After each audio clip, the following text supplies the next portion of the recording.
ஆண்டவருக்கு மகிமையுண்டாவதாக. ஆண்டவராக இயேசு கிறிஸ்துவின் இனிய நாமத்தினாலே உங்களை நான் வாழ்த்தி வரவேற்கிறேன். இந்த ஜூலை மாதத்தின் முதல் தேதியிலே ஆண்டவரை தேடி வந்திருக்கிறவங்களை ஆண்டவர் அதிகமாக ஆசீர்வதிப்பார் என்று வாழ்த்துகிறேன். இந்த வருஷத்தில் கடந்த 6 மாதம் அற்புதமாய் நடத்தி இந்த புதிய மாதத்தை காண செய்த எல்லா தெய்வக்காய் எல்லா கரங்களை உயர்த்தி அல்லேலூயா. இந்த வருஷத்தை இப்போ தான் நம்ம தொடங்கினது போல் இருக்கிறது. ஆனால் 6 மாதங்கள் தேவன் அற்புதமாய் நம்ம நடத்தினா எல்லா ஆண்டுடைய கிருபை. ஆமென், பிரைஸ் தி லார்ட். அதை காட்டிலும் இந்த 7வது மாதத்தில் ஆண்டவர் அற்புதமாய் நடத்துவார் நான் விசுவாசிக்கிறேன். நம் ஜபங்களுக்கு பதில் கொடுப்பார். நம் விசுவாசத்தை கர்த்தர் கனம் பண்ணுவார். ஆண்டவர் நம்மை ஆசீர்வதிப்பாராக. ஹல்லேலூயா. கர்த்தருக்கு மகிமை உண்டாவதாக. ஜெபிப்போம். கண்களை மூடி கர்த்தர் நம்மோடு பேசும்படி. எலியாவின் தேவனும் நீர்தானையா, கருத்தாக ஜெபித்திட கிருபை தாருமே. எலியாவின் தேவனும் நீர்தானையா, கருத்தாக ஜெபித்திட கிருபை தாருமே. எலியாவை போல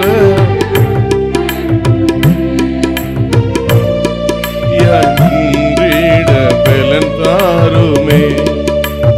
எலியாவை போல உந்தல் முன்பு உறுதியாய் நின்றிட பலன் தாருமே. எலியாவின் தேவனும் நீர்தானையா, கருத்தாக ஜெபித்திட கிருபை தாருமே.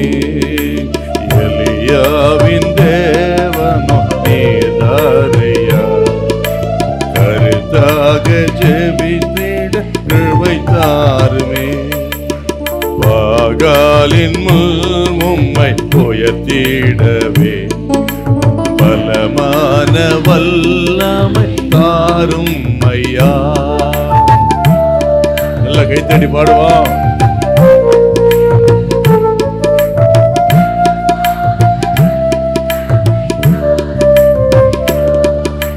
சத்ருக்கள் வீழ்ந்திடவே வானத்தின் அக்கினி போற்றுமையா. சத்ருக்கள் மதனே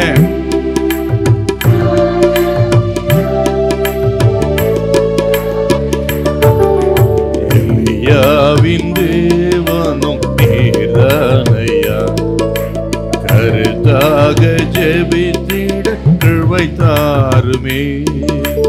எலியாவின் தேவனும் நீர்தானையா, கருத்தாக ஜெபித்திட கிருபை தாருமே. கரங்களை உயர்த்தி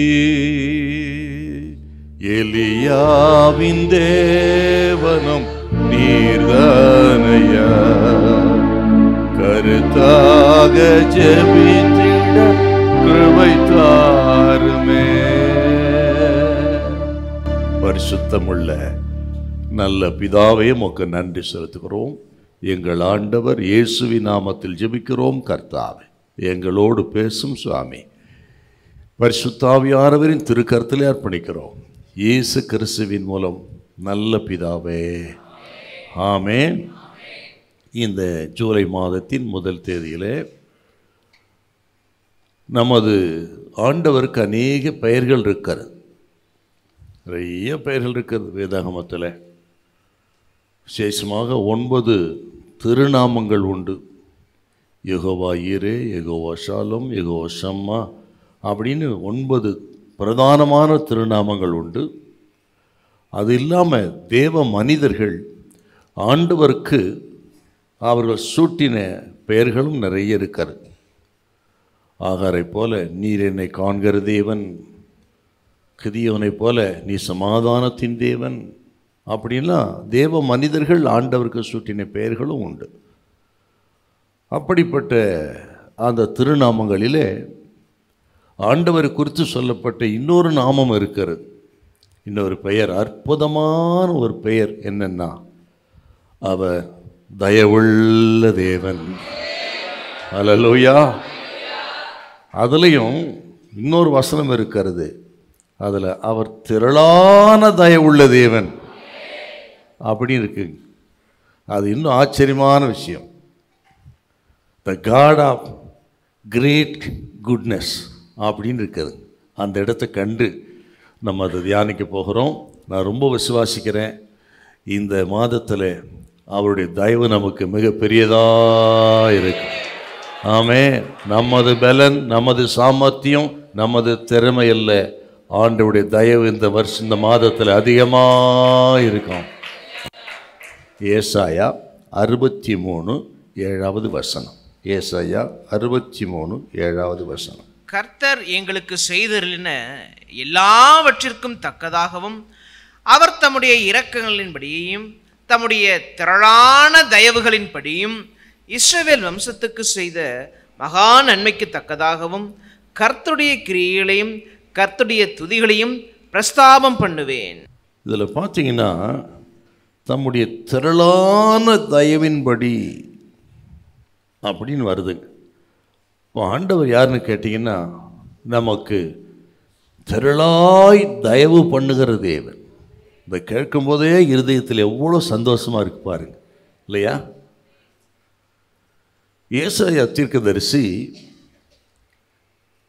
இந்த ஏசாயா புஸ்தகம் முழுதும் வாசித்து பாருங்க. அதிகமாய் இஸ்ரவேல் ஜனத்தினுடைய பாவத்துக்கு தக்கதான தண்டனை சொல்லுவாருங்க. அவர்கள் சிறைப்பட்டு போவார்கள் என்றும் பட்டைத்தால் மடிவார்கள் என்றும் அப்படின்னு அவர்களுக்கு ஐயோ என்றெல்லாம் கடுமையாக பேசுவாருங்க. அவர்கள் மத்தியிலே இடையிலே சொன்ன அற்புதமான வார்த்தை, அவர் கண்டிக்கிறவர், சிட்சிக்கிறவர், நியாய்ந்திருக்கிற உண்மைதான். அது மட்டுமல்ல, அவர் திரளாய் தயவு பண்ணுகிற தேவன். அல்லேலூயா. ரொம்ப சந்தோஷமான வார்த்தைங்க அது. அறிமுகமாக சில வார்த்தைகளை மனதில் வைக்கணும். நம்ம எப்போ நம்ம பிரசங்கம் பண்ணும்பொழுது அந்த வசனம், அந்த அதிகாரம் என்ன சொல்லுதுன்னு அதை பார்த்து தான் நம்ம அந்த செய்திக்கே போகிறது வழக்கம். இப்போ இந்த 63ஆம் அதிகாரம் ஏசா என்ன சொல்லுதுன்னா, இயேசு கிறிஸ்துவின் முதல் வருகை குறித்தும் இயேசு கிறிஸ்துவின் 2ஆம் வருகை குறித்தும் அதிகமாய் தீர்க்கதரிசனமாய் ஏசாயா சொன்ன ஒரு பகுதிங்க. நீங்கள் குறிப்பாக 1-6 வசனத்தை வாசித்து பார்த்தீங்கன்னா, ஆண்டவராகிய இயேசு கிறிஸ்துவின் 2ஆம் வருகை குறித்து, அவர் என்ன செய்வார் என்பதை குறித்து வெளிப்படுத்தின விசேஷத்தில் 19ஆம் அதிகாரம் 11 முதல் 21 வசனத்தில் அர்மகதோன் யுத்தத்தை குறித்து நம்ம பார்க்குறோம். அந்த அர்மகதோன் யுத்தத்தை குறித்து, கடைசியில் நடக்க போகிற அர்மகதோன் யுத்தம், அதை குறித்து ரொம்ப திட்டமாய் சொன்ன ஒரு பகுதி தாங்க 63:1-6 வசனம். அது மட்டுமல்ல, நீங்கள் 7 வாசித்து பார்த்தீங்கன்னா, இயேசு கிறிஸ்துவின் இரக்கத்தை குறித்து, தயவை குறித்து அவர் பேசுகிறார். அப்போ தான் அதை சொல்கிறார், இதை அவர் திரளான தயவு செய்கிற தேவன் அப்படின்னு சொல்லி. இன்னும் நான் சொல்கிறேன், இயேசு கிறிஸ்து உலகத்திலே முதல் வருகை இந்த உலகத்தில் மனுஷனாக வந்து பிறந்தது, சிலுவைக்கு போனார், மரித்து இரட்சகரானார்.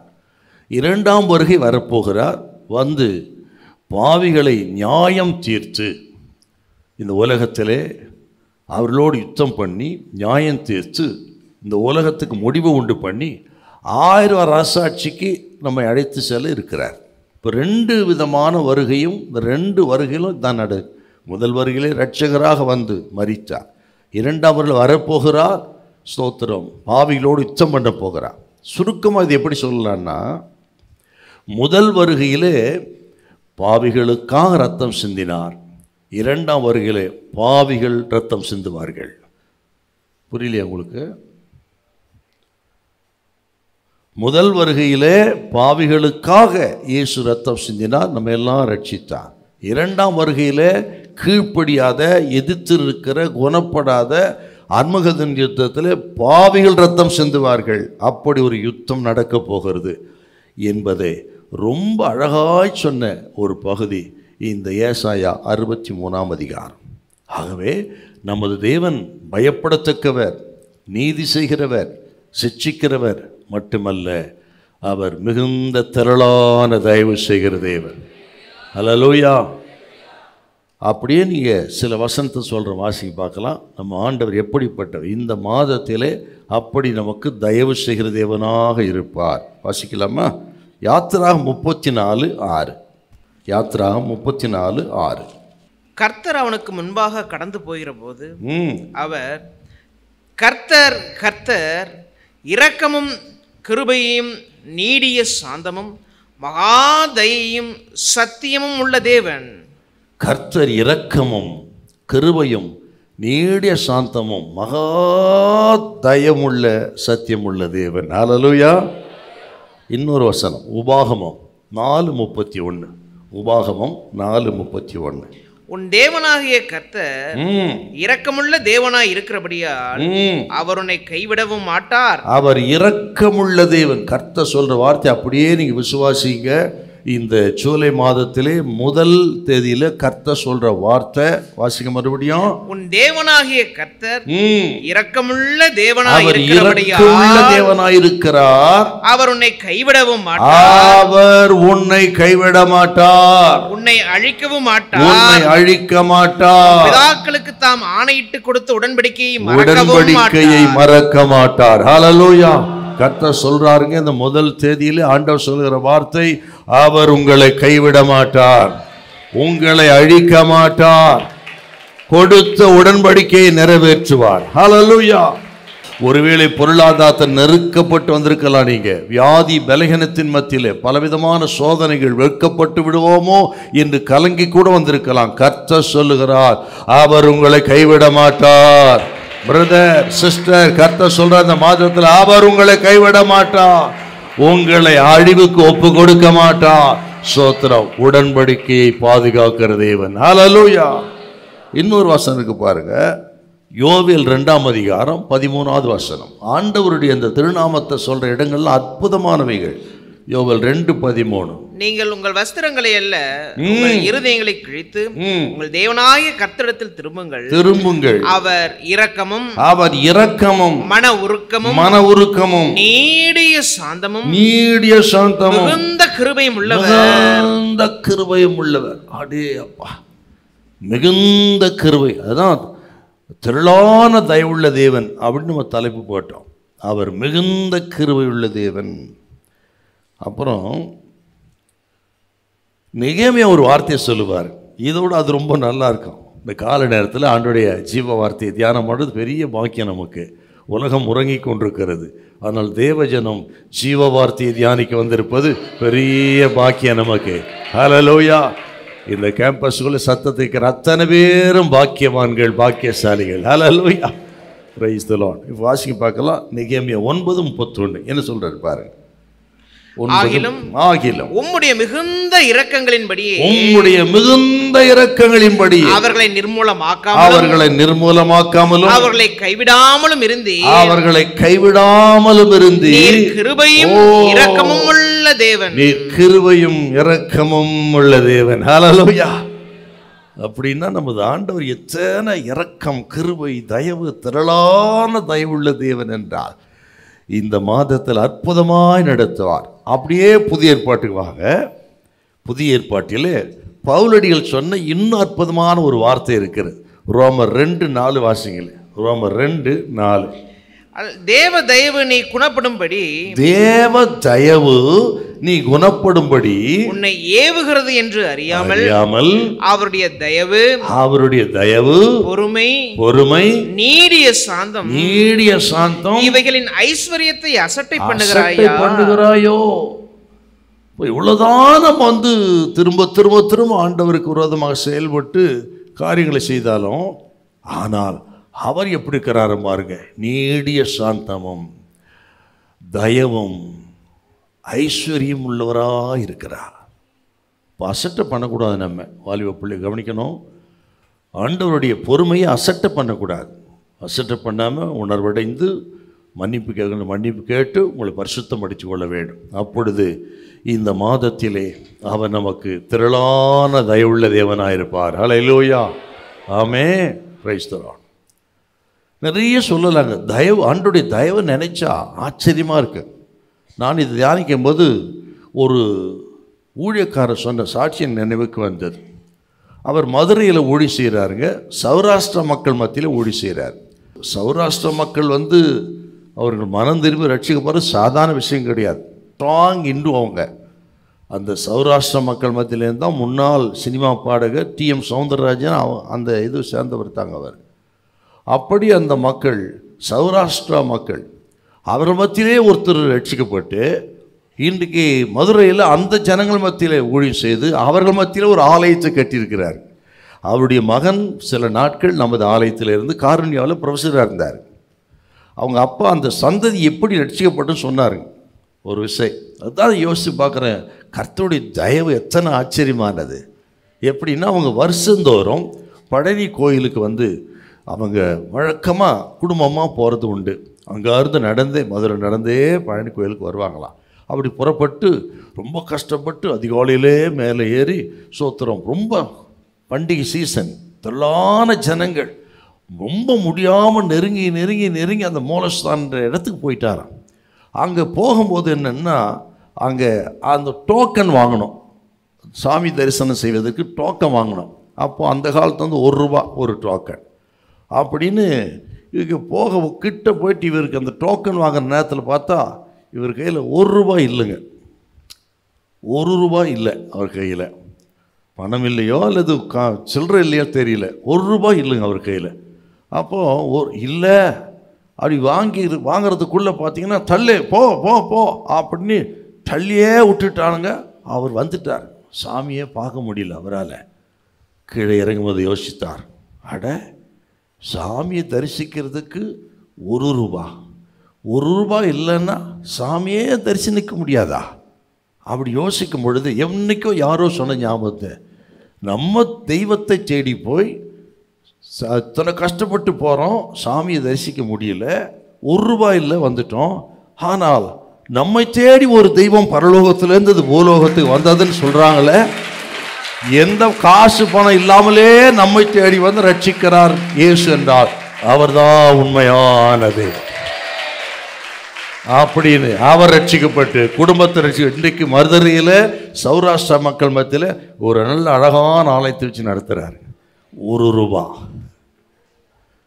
ரட்சிப்பின் விலை ₹1. அங்கே தான் ஆண்டவருடைய தயவை நான் பார்க்குறேங்க. அந்த குடும்பத்தை ரட்சிப்பதற்கு தேவன் வைத்த தயவு. ஹல்லேலூயா, ஆமென். நாம் அத்தனை பேரை பிடிச்சான். ஏதோ பல சந்தர்ப்ப சூழ்நிலை நம்மெல்லாம் ரட்சிக்கப்பட்டு வந்திருக்கிறோம். எல்லாம் நமது பல ஞானம் சாமர்த்தியம் இல்லை, எல்லாம் திரளான தயவு. ஆண்டவர் தயவை நினைத்து அப்படியே கைத்தறி தோத்திரம் பண்ணுங்க. இந்த மரட்சித்த அந்த தயவை நினைத்து இந்த மாதம் முழுவதும் நடத்த போகிற தயவை நினைத்து, யோர்தானை போல பெரும் தடைகள் அபிஷேகத்தால் இன்று விலகிடுமே. யோர்தானை போல பெரும் தடைகள் அபிஷேகத்தால் இன்று விலகிடுமே.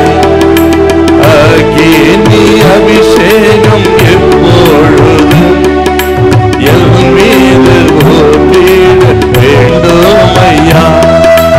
அக்கினி அபிஷேகம் எப்பொழுது என் மீது ஊற்றிட வேண்டும் ஐயா. தேவனும் நீர்தானையா.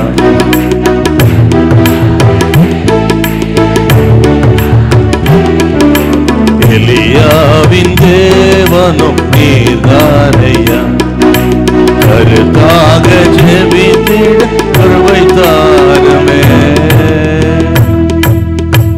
அவர் திரளான தயவுள்ள தேவன். The God of great goodness அப்படின்னா 3 வசனத்தை சொல்லி முடிக்க விரும்புகிறேன். முதல் வசனம், சூப்பரான ஒரு சங்கீதம் இருக்குது. நீங்கள் வீட்டில் போய் எல்லாரும் இந்த சங்கீதத்தை கண்டிப்பாக வாசிக்கணும். திரும்ப திரும்ப ஆண்டவருடைய தயவை நீங்கள் பார்க்கணும்னா இந்த 107ஆம் சங்கீதம் ரொம்ப முக்கியம் நமக்கு. 107ஆம் சங்கீதம் 43வது வசனம். 107:43. எவன் ஞானம் உள்ளவனோ அவன் இவைகளை கவனிக்க கடவன்.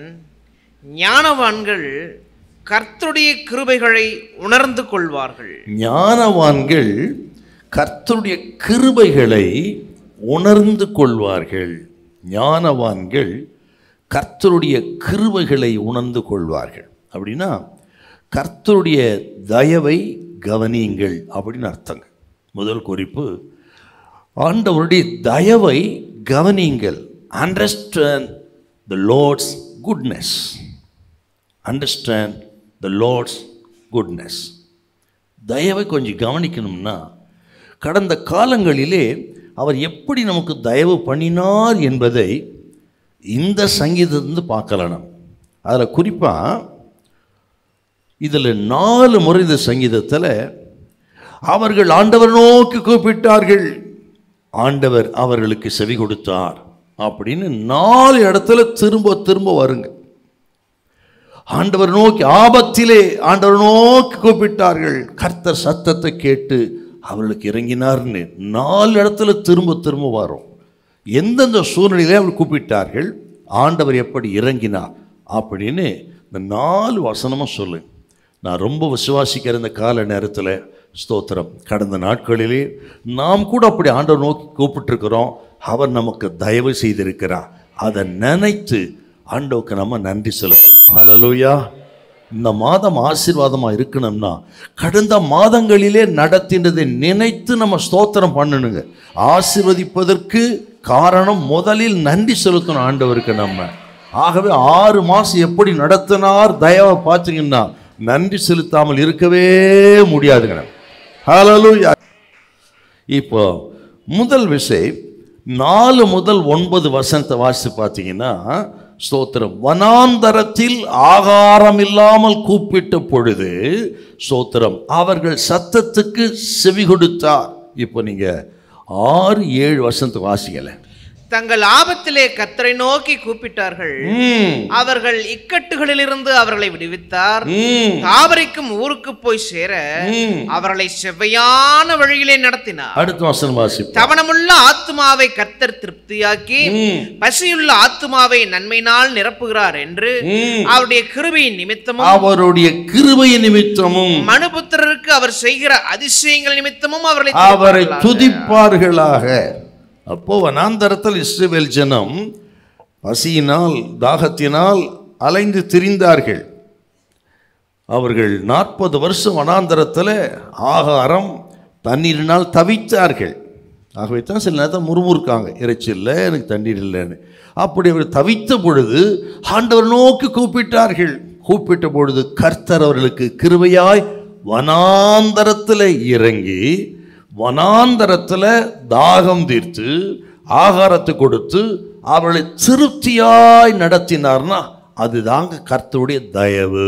ஹல்லேலூயா. ஆம், அப்படியே நம்ம வாழ்க்கை யோசிச்சு பாருங்க. கடந்த 6 மாதங்களிலே அல்லது கடந்த மாதத்தில் எத்தனையோ விஷயம், எத்தனையோ தேவைகள், எத்தனையோ நெருக்கங்கள், எத்தனையோ பாரங்கள், நமக்கு வெளியே சொல்ல முடியாத வேதனைகள், தவித்திருக்கிறோம். நம்ம உண்மையில சொல்லுகிறேன், நான் ரொம்ப தவிச்சிருக்கிறேங்க. அப்படி தவித்த பொழுது ஜெபத்துக்கு வந்து ஒரு சின்ன ஜெபந்தான் பண்ணியிருப்போம். ஆண்டவர் பெரிய அற்புதங்களை செய்தார்னா தயவு. ஹல்லேலூயா, ஹல்லேலூயா. அவர் தயவு இல்லாமல் இந்த ஜூலை மாதம் முதல் தேதியில் வந்தே இருக்க முடியாது நம்ம. ஹல்லேலூயா. ஓ, தவித்த பொழுது ஜெபத்தை கேட்டு கூக்குரலை கேட்டு திருப்தியாய் நடத்தினாரே. நான் கேட்கிறேன் உங்களை பார்த்து, யாராகிலும் ஒருத்தங்க ஒரு நாளாகிலும் கர்த்தர் யாரையாகிலும் பட்டினி போட்டாராங்க? ஒருவரையும் போடவே மாட்டார். போடல என்றால் இந்த வசனம் நமக்கு தான். தவித்த பொழுது நம்மை திருப்தியாய் நடத்தினார். அப்புறம் பாருங்க, நீங்கள் 10 முதல் 16 வசனம் பார்த்தீங்கன்னா, ஜனம் கீழ்ப்படியாமல் போன பொழுது சிறைப்பட்டு போனார்கள். இஸ்ரவேல் ஜனம் சிறைப்பட்டு போனாலும் அவர்கள் போகட்டும் மிதிக்கல. ஆண்டவர் சாகட்டும், எத்தனை விஷயங்களுக்கு நான் வாய்ப்பு கொடுக்கிறது என்று அவர்களை மிதித்து விடவில்லை. அவர்கள் சாகட்டும்னு விட்டுவிடலைங்க. விசேஷமாய் அந்த 70 ஆண்டுகள் அவர்கள் சிறைப்பட்டிருந்தாலும் அவர்கள் கூப்பிடுதலை கேட்டு அவர்களுக்கு இறங்கி கிருபையாய் அவர்களை ரிலீஸ் பண்ணி மறுபடியும் தங்கள் தேசத்துக்கு வந்து தங்கள் தேசத்தை கட்டி கொடுக்க கிருபை கொடுத்தார். அதுதான் தயவு. ஹல்லேலூயா.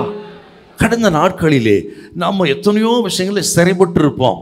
கடன் அது ஒரு சிறை, வியாதி அது ஒரு சிறை, ஆக சாத்தானுடைய போராட்டங்கள் அதெல்லாம் ஒரு சிறை. பலவிதமான சிறைகளில் நம்ம தவித்திருப்போம்.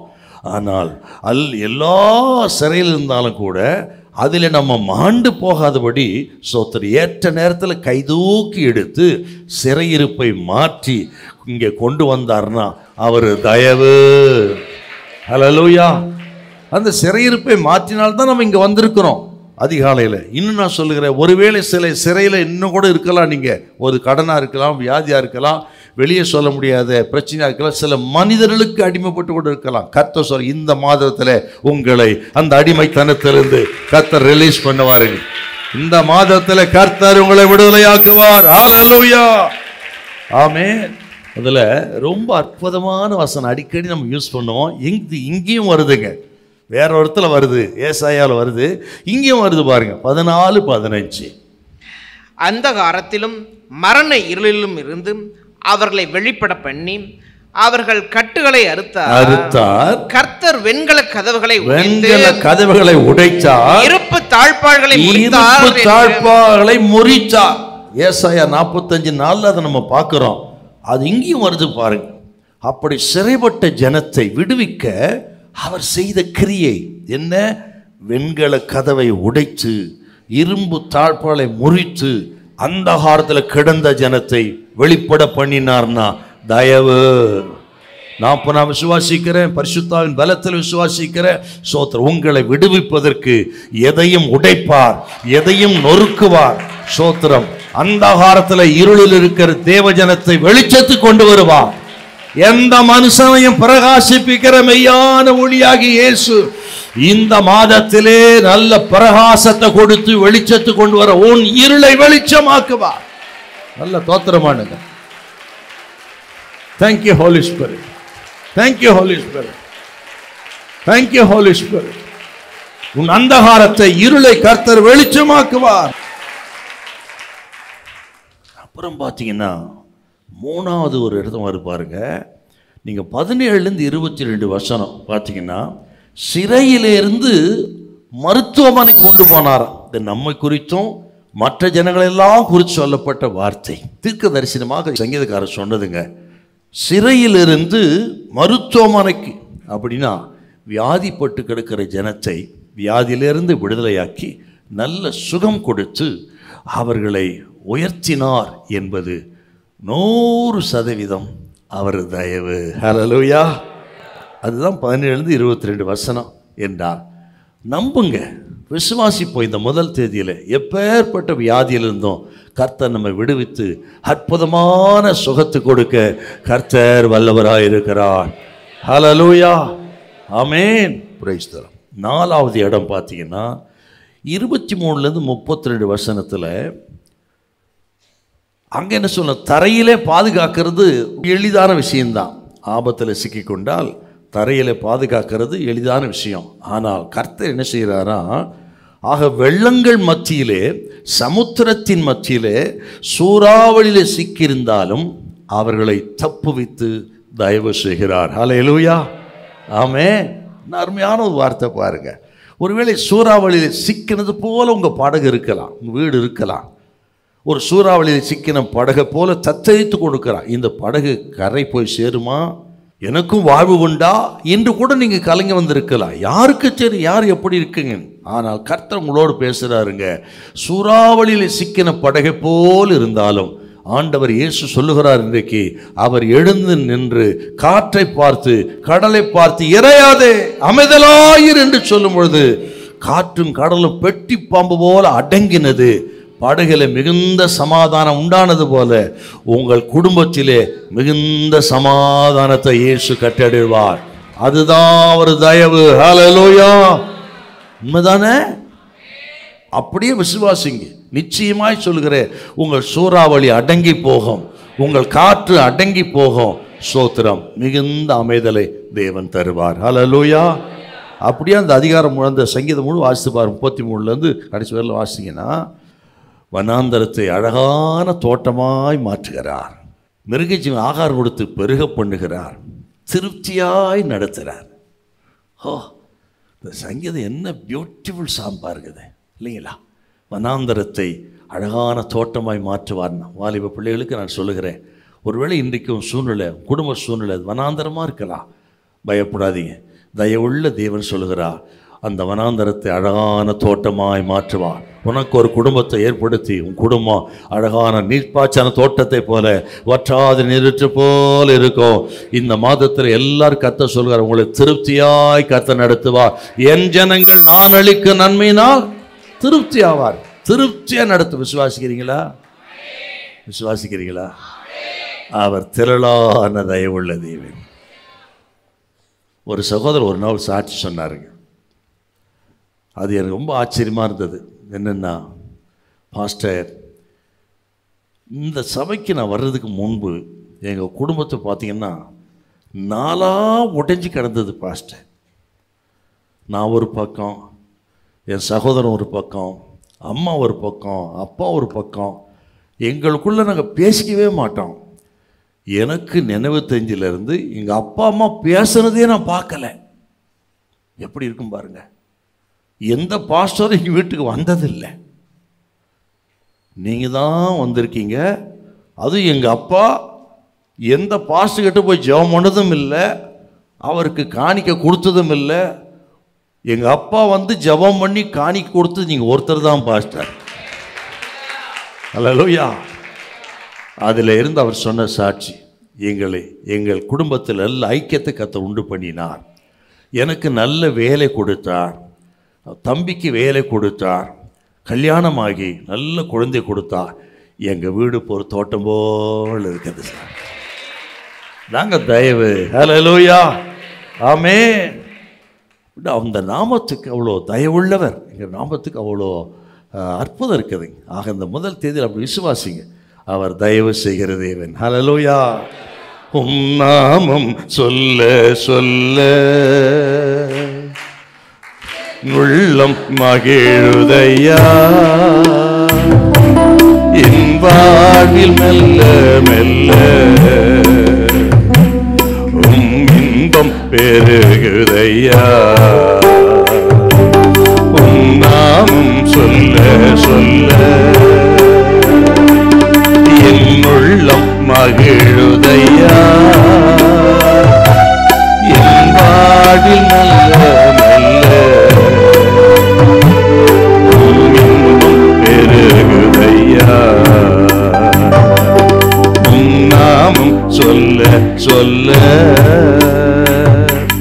மாணிக்க தேரோடு காணிக்கை தந்தாலும் உமக்கது இணையாகுமா? தேரோடு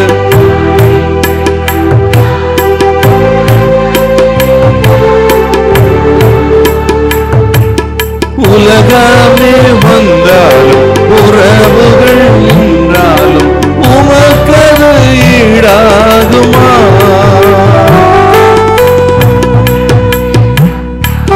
உறவுகள் நின்றாலும் உமக்கது ஈடாகுமா? நாமம் சொல்ல சொல்ல, ஆண்டவர் பேரை சொல்ல சொல்ல எத்தனை மகிழ்ச்சிங்க.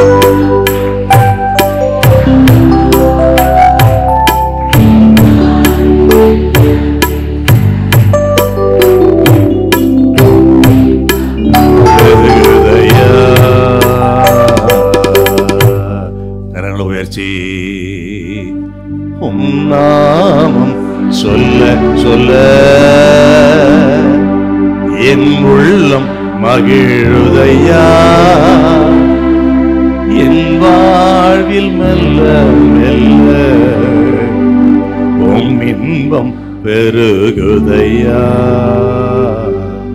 2வது ஒரு வசனம், 32ஆம் சங்கீதம் 11வது வசனம். சங்கீதம் 32:11.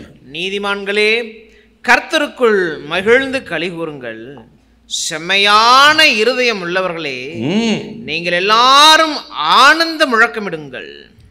நீதிமான்களே, கர்த்தருக்குள் மகிழ்ந்து களிகூருங்கள். செம்மையான இருதயம் உள்ளவர்களே, நீங்கள் எல்லாரும் ஆனந்த முழக்கமிடுங்கள். ஏன்? அவர் நமக்கு பாராட்டின தயவுக்காக.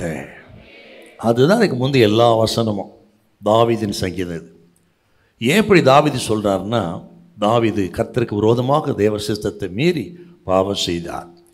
பாவம் செய்தால் கூட அந்த பாவத்துக்கு அவருக்கு தண்டனை, மரண தண்டனை தான் கர்த்தர் கொடுக்கணும். கல்லெறிஞ்சு கொல்லணும் அவரை, இல்லையா? விபச்சார குற்றத்துக்கு பிரமாணம் கல்லெறிஞ்சு கொல்லணும். ஆனால் ஆண்டவர் அப்படி கொல்லலை. சில சிக்ஷைகளை அனுபவித்து அதோடு நிறுத்திக்கிட்டாரு. அப்போ தான் ஆண்டவருடைய தயவு கிருபை அவர் நினைக்கிறாரு. ஐயோ, நான் செஞ்ச பாவத்துக்கு கல்லெறிஞ்சு கொண்டு இருக்கணுமே பிரமாணத்தின்படி.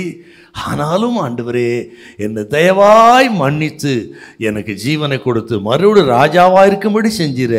இது நிச்சயமாக என் பலன் இல்லை சாமி, எல்லாம் உங்கள் தயவு தான். ஆகவே நீங்கள் களி கூறுங்கள் அப்படின்னு சொல்கிறார். இப்போ ரெண்டாவது குறிப்பு என்னென்னா, கர்த்தருடைய தயவை அனுபவியுங்கள். முதல்ல கர்த்தருடைய தயவை கவனிங்கள் பார்த்தோம். ரெண்டாவது, கர்த்தருடைய தயவை அனுபவியுங்கள். Experience the Lord's goodness. இது கொஞ்சம் கவனிங்க. சுருக்கமாக தான் பேசுவாங்க, ஆனால் அந்த சங்கீதங்கள் ரொம்ப அற்புதமான சங்கீதங்கள். ஆண்டவரை துதிப்பதற்கு, ஆண்டவருடைய பிரமாணத்தை மீறி கீழ்ப்படியாமல் பாவம் செய்து தண்டனையை அனுபவிக்கிறார்கள். தொடர்ந்து கீழ்ப்படிந்து மனம் திரும்பாத பொழுது ஆண்டவர் சில கடுமையான தண்டனை கொடுக்குறாரு. பாவம் செய்தால் திரும்பிடணும், கர்த்தர் செயல்பட்டால் சித்தத்தை மீறினா உடனே உணர்வடைந்து ஆண்டவர் பலிபீடத்துக்கு வந்துடணும். வராத பொழுது ஆண்டவர் சில சிக்ஷைகளை அனுமதிக்கத்தான் செய்கிறார். 2 வசனத்தை வாசிங்க.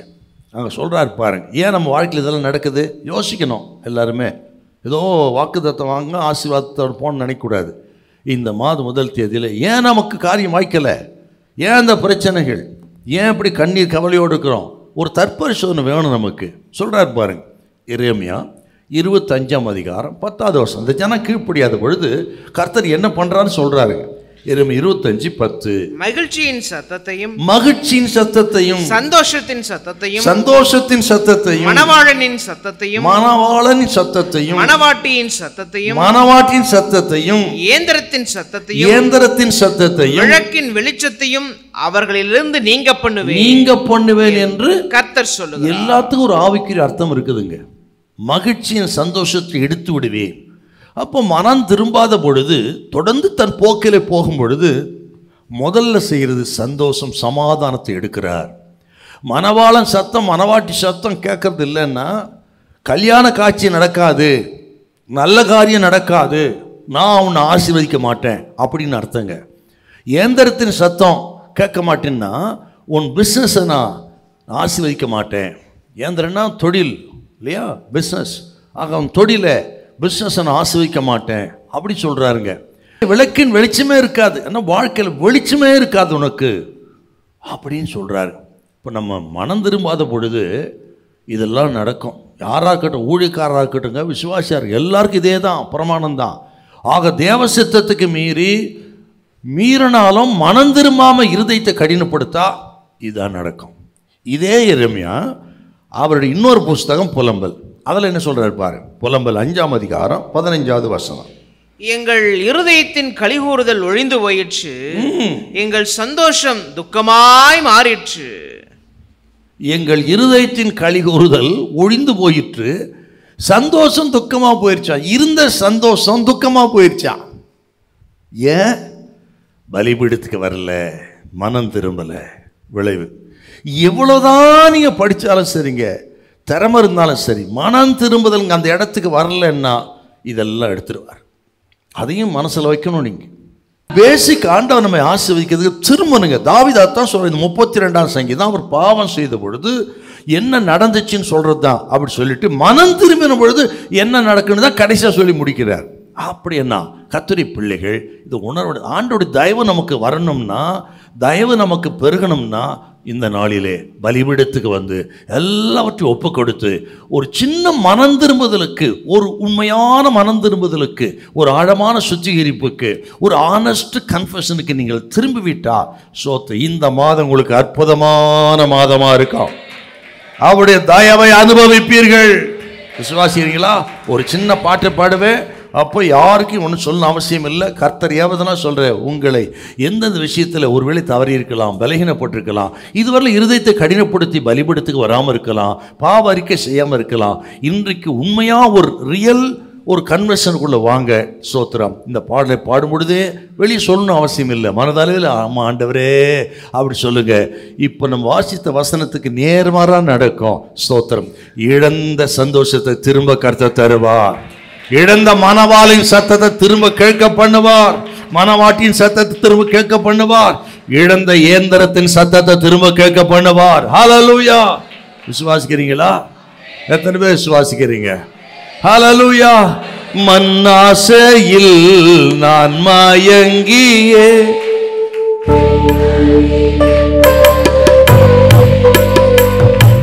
கண் போன போகை பின்பற்றினே, கண்டேனில்லை இன்பமே, காணாமல் போன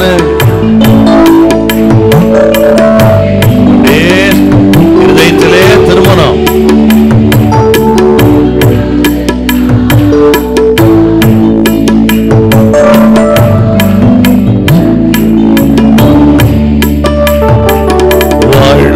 எல்லாமும் பாதம் சேரும் பாதையில் நடத்திடுவே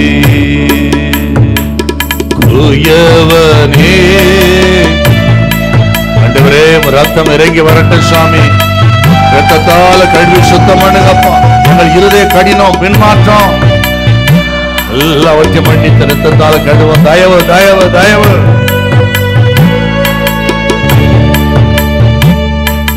பெருமையான பாத்திரம்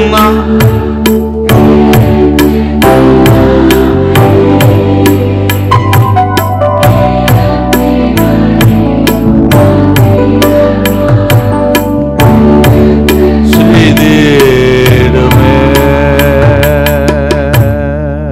அல்லேலூயா. தாமதப்படுத்தக்கூடாதுங்க. ஆண்டவர் மனம் திரும்ப ஏவராருன்னா உடனே சிறு பிள்ளைகளை திரும்பிடணும். தாமதப்படுத்த என்ன நடக்குன்னு இந்த சங்கீதத்தை சொல்கிறத சொல்லி அவர் தயவை சொல்லி அடுத்த குறிப்பு ஷார்ட்டா. அப்படி டிலே பண்ண தாவீதின் வாழ்க்கை என்ன நடக்குன்னு அவரே சொல்கிறாருங்க. அதாங்க 32ஆம் சங்கீதம். அவர் பத்சேபா இடத்துல பாவத்துக்கு உட்பட்டார். கிட்டத்தட்ட 9 மாத காலம் அளவும் அவர் இருதயத்தை கடினப்படுத்தி மனம் திரும்பாமலே இருந்தாருங்க. அதனால் அடைந்த வேதனைகளை தான் அதில் 32 எழுதுகிறாருங்க. புரியுதுங்களா? என்றால் அப்போ என்ன நடக்குது பாருங்கள். தாமதப்படுத்தும் பொழுது நீங்கள் 1-2 வருஷத்தை வாசிங்கன்னா அப்படி ஷார்ட்டாக சுருக்கமாக சொல்கிற பாருங்களேன். கடன் கூடிக்கொண்டே போகிறது போல நமது பாவ கடன்கள் கூடிக்கொண்டே போகிறது. ரெக்கார்ட் பண்ணிக்கிட்டே வராராம். ஸ்தோத்திரம். 2வது ஸ்தோத்திரம், சரீரத்தை வலியும் வேதனையும் பெருகி சரீரத்தை பாதிக்கிறது. ஆகவே தாவீது பாரம் சுமந்து வயசானவர் போல மாறிட்டார். அவர் தாமதப்படுத்தும் பொழுது வலியும் வேதனையும் பாரமாகி அவர் வயதானவர் போல மாறிட்டார். 3, 4, 5 வருஷம் அப்படி சொல்லுதுங்க. 6, 7 வருஷத்தை வாசித்து பாருங்க. வெள்ளங்கள் சூழ்ந்து கொள்வது போல சூழ்நிலை நெருக்குகிறது. தத்தளிக்கிறாரு. தாமதிக்க தாமதிக்க வெள்ளங்கள் சூழ்ந்து கொண்டு தத்தளிக்கிறது போல நிலைமை வந்துடும். அது வர்றதுக்கு முன்னாடியே நம்ம பலிபீடத்துக்கு வந்துடணும். நீங்கள் 8, 9 வருஷத்தை வாசி பாருங்க. தேவ சித்தத்துக்கு மாறாக நடக்கும் பொழுது பிரச்சனைகள் கூடிக்கொண்டே போகிறது அப்படின்னு இந்த சங்கீதத்தில் தாவீது எழுதுகிறார். அப்போ தாமதப்படுத்தாமல் இன்றைய ரட்சண்யா இன்றைக்கே அனுக்கிற திரும்பிவிட்டா அதான் கடைசி வசனம். இப்போ அதை வாசித்து அடுத்த குறிப்பு வாசிங்க பார்க்கலாம். நீதிமான்களே, கர்த்தருக்குள் மகிழ்ந்து களிகூருங்கள். கர்த்தருக்குள் மகிழ்ந்து களிகூருங்கள். செம்மையான இருதயம் உள்ளவர்களே, நீங்கள் எல்லாரும் ஆனந்த முழக்கமிடுங்கள். பாத்தீங்களா? என்றால் அப்படி திரும்பிட்டா அது அப்படியே சந்தோஷமா மாறுது. நான் ஆண்டவருக்குள்ள தெளிவாக தைரியமாக சவாலாக சொல்கிறேன், இந்த முதல் நாளிலே அப்படி நீங்கள் திரும்பிவிட்டால் ஸ்தோத்திரம், இந்த மாதத்திலே ஆனந்த சந்தோஷம் அடையும்படி கர்த்தர் தயவு பாராட்டுவார். ஹல்லேலூயா, ஹல்லேலூயா. கரங்களை உயர்த்தி பாக்கியனாள் பாக்கியனாள் இயேசு என் பாவம் தீர்த்தனாள், பாக்கியனாள் பாக்கியனாள் இயேசு என் பாவம் தீர்த்தனாள். அப்படி கைத்தடி தோத்திரம் பண்ணுங்க பாப்போம். கர்த்தர் ரட்சித்தார், கர்த்தர் நம்மை ரத்தத்தால் கழுவி சுத்தம் பண்ணார், இந்த மாதம் தயவுள்ள ஒரு மாதமாய் மாற்றினார் என்று நல்ல தோத்திரம் பண்ணுங்க. Praise the Lord. Hallelujah, hallelujah, hallelujah, hallelujah. பாதித்த வேதனை வலிகளை கர்த்தர் மாற்றிவிட்டார். வெள்ளங்கள் சூழ்ந்திருந்தால் வெள்ளங்களை அகற்றிவிட்டார். கர்த்தர் நல்லவர். ஹல்லேலூயா. எல்லா பாவ கடன்களை விலக்கிவிட்டார். ஹல்லேலூயா. நம்மை நிமிர்ந்து நடக்க பண்ணினார். இந்த மாதம் நாம் நிமிர்ந்து நடக்க பண்ணுகிற ஒரு மாதம். ஹல்லேலூயா, ஹல்லேலூயா. Praise the Lord. ஹல்லேலூயா. மூன்றாவது 63ஆம் சங்கீதம் 3வது வசனம். 63ஆம் சங்கீதம் 3வது வசனம். ஜீவனை பார்க்கிலும் உமது கிருபை நல்லது, ஜீவனை பார்க்கிலும் உமது கிருபை நல்லது, என் உதடுகள் உம்மை துதிக்கும். என்ன அருமையான ஒரு வார்த்தை பாருங்க. தாவீதின் சங்கீதம் தாங்க இது. ஜீவனை பார்க்கிலும் உமது கிருபை நல்லது. எப்போ எழுதுறாருன்னா, இவருடைய குமாரன் அப்சலோம் இவருக்கு விரோதமா எழும்பி இவர் அழிக்கும்படி முடிவு பண்ணி நாட்டை விட்டே போய் வனாந்தரத்தில் இருக்கிறார். வனாந்தரத்தில் கிடந்து மறுபடியும் திரும்பி வர்றார். வந்த பிறகு ஆண்டவர் பாராட்டின கிருபையை நினைத்து சொன்ன ஒரு வார்த்தை இது. பாருங்க, கவனிக்கணுங்க. சொல்றார் பாருங்க, ஜீவனை பார்க்கலாம் கிருபை நல்லது நல்லது. என்ன அர்த்தங்க இது இந்த வார்த்தைக்கு? நம்ம இவ்வளோ நாள் வாசிக்கிறோமே, ஜீவனை பார்க்க கிருபை நல்லது, எல்லாரும் வாசிக்கிற வசனம், எல்லாருக்கும் நல்லா தெரியும். இதோட அர்த்தம் என்ன? அர்த்தம் என்னன்னு கேட்டிங்கன்னா, நமது ஜீவன் அற்பமானது. அவரே சொல்கிறார், 4 விரற்கடை அளவுள்ளது மனுஷனுடைய வாழ்க்கைன்றார். அந்த அளவுக்கு 4 விரற்கடைனா இத்தனை பெரிய சரீரத்தில் 5 அடி 6 அடி உள்ள சரீரத்தில் 4 விரற்கடைனா இவ்வளோ தூரம் 4 இன்ச்சு. மனுஷ வாழ்க்கை அவ்வளோதான். இத்தனை பெரிய இத்தனை மனுஷனுடைய ஆயில்ல. அப்போ இந்த 4 விரற்கடை எம்மாத்திரங்க. அப்படித்தாங்க மனுஷன் இருக்கிறான். அது மட்டும் இல்லை, மனுஷனுடைய வாழ்க்கை குறித்து நீங்கள் வேதம் சொல்கிறத பார்த்தீங்கன்னா, நீங்கள் 90ஆம் சங்கீதம் 5:6 கொஞ்சம் வாசிக்க பார்க்கலாம். எப்படி இருக்கா பாருங்க. 90ஆம் சங்கீதம் 5:6. அவர்களை வெள்ளம் போல் வாரிக்கொண்டு போகிறேன், நித்திரைக்கு ஒத்திருக்கிறார்கள்.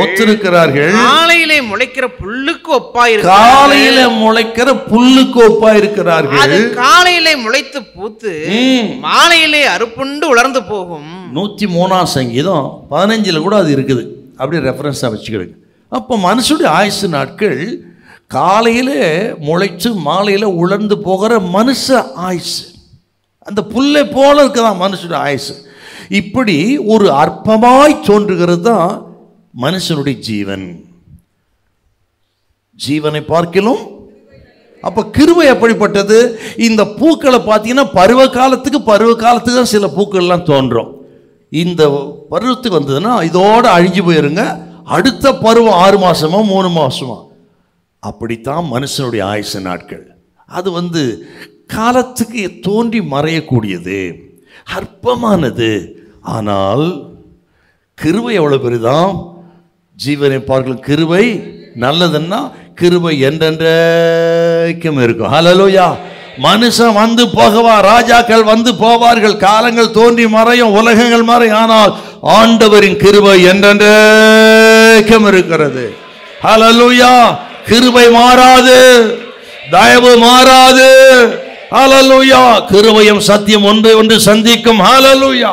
அப்படின்னா அந்த கிருபை மாறவே மாறாதுங்க. இப்போ ஆண்டவர் சொல்றார் உங்களை பார்த்து, ஸ்தோத்திரம். ஆண்டவருடைய பிள்ளைகளை பார்த்து கர்த்தர் சொல்ற வார்த்தை, ஸ்தோத்திரம், தேவன் உங்கள் மேல் உங்கள் குடும்பத்தில் வைத்த கிருபை தயவு மாறவே மாறாது.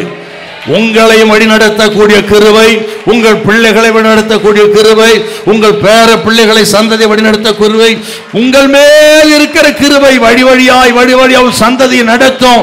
உன் சந்ததி குறித்து பயப்படாதிருங்கள், பிள்ளைகளை குறித்து பயப்படாதிருங்கள். அந்த கிருபைகளை தொடரும், என்றென்றைக்கும் கிருபை உள்ளது. ஹல்லேலூயா. நம்ம பல நம்ம சாமர்த்தியத்தினால் அல்ல, தேவன் நம்மேல் வைத்த தயவு கிருபைத்தான் இந்த மாதம் நடத்தின கிருபை இனியும் நம்மை நடத்தும். ஸ்தோத்திரம். மனுஷன் மாறலாம், பணம் வரும் போக எல்லாம் போகுங்க, கிருபை மாறாது. உன்னை அடைத்த பொழுது உன்மேல் பொழிந்த அந்த கிருபை, நீ தாயின் கர்ப்பத்தில் உருவாகும் பொழுதே உன்மேல் வந்த அந்த கிருபை, இந்த மாதம் நடத்தின அந்த கிருபை இனியும் நடத்தும். அது மாறாது. அந்த கிருபைக்கு அழிவே இல்லை. உன்னை அழிக்க இந்த உலகத்தில் ஒருவனுக்கும் அதிகாரம் இல்லை. எந்த மனிதனுக்கோ விஷப்பூச்சிக்கோ வியாதிக்கோ கொள்ளை நோக்கி அதிகாரம் இல்லை. எது ஒண்ணு பாதிக்காது. இந்த கிருபை நடத்தும், உன் பிள்ளைகளை நடத்தும், கடைசி வரை நடத்தும். ஹல்லேலூயா. கிருபை பெற்றவளே நீ வாழ்க, என் கிருபை உனக்கு போதும். உன் பலகீனத்தில் என் பலம் பூர்ணமாய் விளங்கும். கிருபை அழியாது. சோத்த தேவ ஜனத்தை அழிக்க ஒருவனாலும் கூடாது. எல்லாம் கைத்தடி தோத்திரம் பண்ணுங்க பாப்போம். அப்படிப்பட்ட அந்த தயவை கிருபை பெற்ற ஜனம் நம்ம என்ன செய்யணும்னு ஒரு வார்த்தையை சொல்லி ஜெபிக்கலாம். சங்கீதம் 40:10 இந்த தயவை கிருபை பெற்ற ஜனம் என்ன செய்யணும்னு சொல்றாரு பாருங்க. 40ஆம் சங்கீதம் 10வது வசனம்.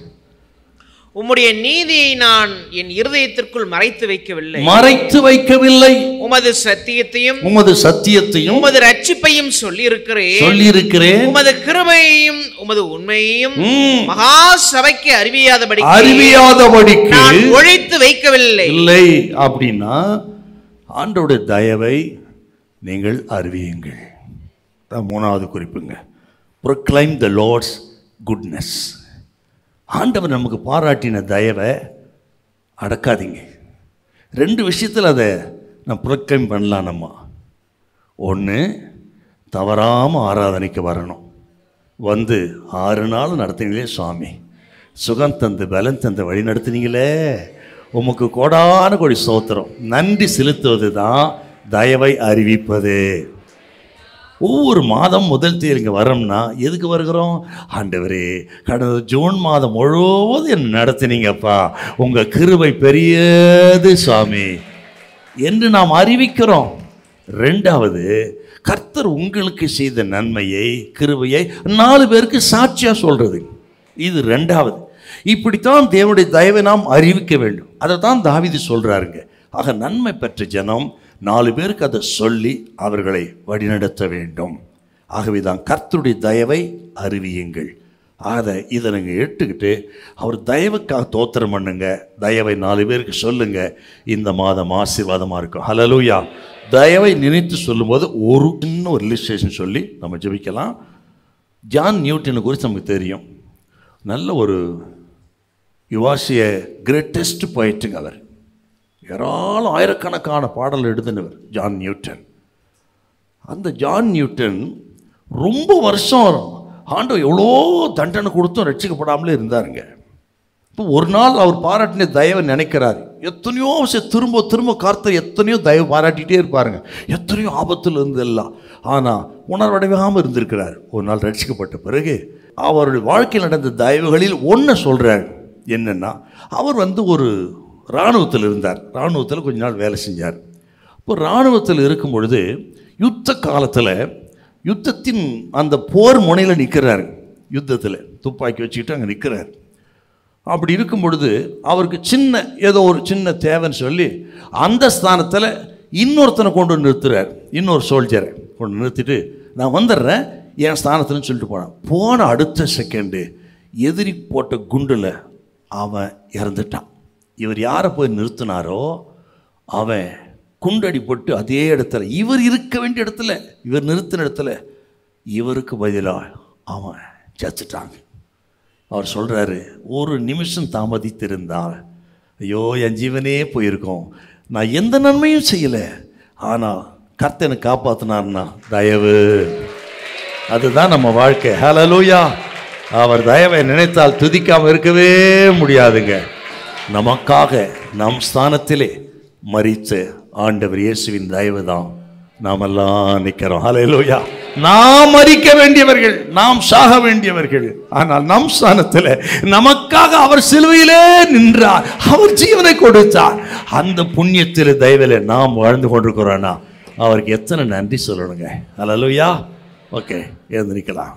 ஆத்துமாவே நன்றி சொல்லு முழு உள்ளத்தோடே, ஆத்துமாவே நன்றி சொல்லு முழு உள்ளத்தோடே, கர்த்தர் செய்த நன்மைகளை ஒரு நாளும் மறவாதே, கர்த்தர் செய்த நன்மைகளை ஒரு நாளும் மறவாதே.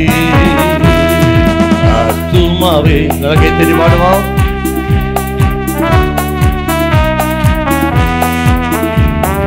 ஆத்துமாவே நன்றி சொல்லு முழு உள்ளத்தோடே, குற்றங்களை மன்னித்தாரே, நோய்களை நீக்கினாரே. ஆமென். நன்றி அப்பா.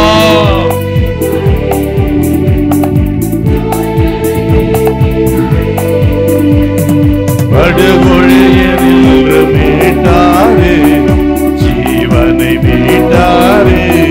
ஆமென். எதுக்கு நன்றி செலுத்துறோம்? என்னை மீட்டெடுத்தாரே, மீட்டாரே. கர்த்தர் செய்த நன்மைகளை ஒரு நாளும் மறவாதே, கர்த்தர் செய்த நன்மைகளை ஒரு நாளும் மறவாதே. கைத்தடி தோத்திரம் பண்ணுங்க பாப்போம். 6 மாதம் செய்து எல்லா தயவுக்காக, இரக்கங்களுக்காக நல்ல ஹல்லேலூயா. ஜீவனை பார்க்கிலும் கிருபை நல்லது. அழியாத அந்த கிருபை இந்த மாதமும் தொடரும். உங்களுக்கு அழிவில்லை. ஓ, உங்கள் சந்ததியை என்றென்றைக்கும் காப்பா. தயவு பெரியது. ஓ, திரளான தயவுள்ள தேவன் இந்த மாதத்தில் அற்புதமாய் உங்களை நடத்துவார். பயப்படாதிருங்க. இந்த மாதத்தின் வரவு செலவுக்கு கர்த்தரை ஸ்தோத்திரம் பண்ணுவோம். ஸ்தோத்திரம், ஸ்தோத்திரம், ஸ்தோத்திரம், ஸ்தோத்திரம்.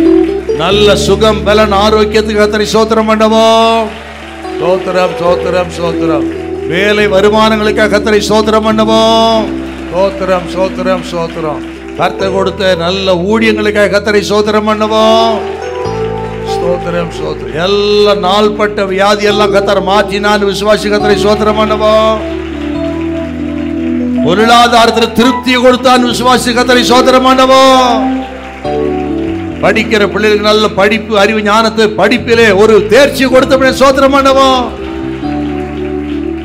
படித்த பிள்ளைகளுக்கு நல்ல வேலையை கொடுத்தபடியாக கர்த்தரை ஸ்தோத்திரம் பண்ணுவோம்.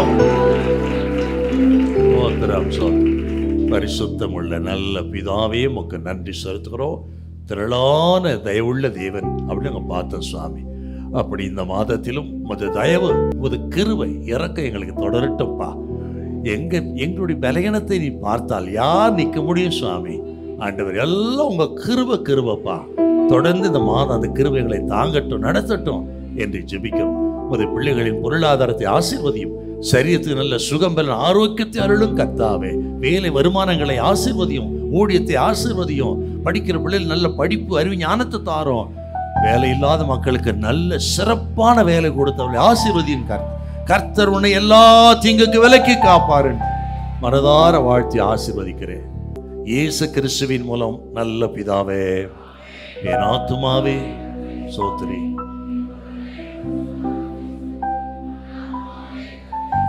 கர்த்தர் செய்த சகல மறவாது. ஆம், ஆண்டவராகிய இயேசு கிறிஸ்துவின் கிருபையும் பிதாவாகிய தேவனுடைய அன்பும் பரிசுத்தாவுடைய ஐக்கியமும் வழிநடத்தலும் சமாதானமும் இன்றைக்கும் என்றைக்கும் சதா காலங்களிலும் நம் அனைவரோடு இருப்பதாக. அல்லேலூயா, அல்லேலூயா, அல்லேலூயா.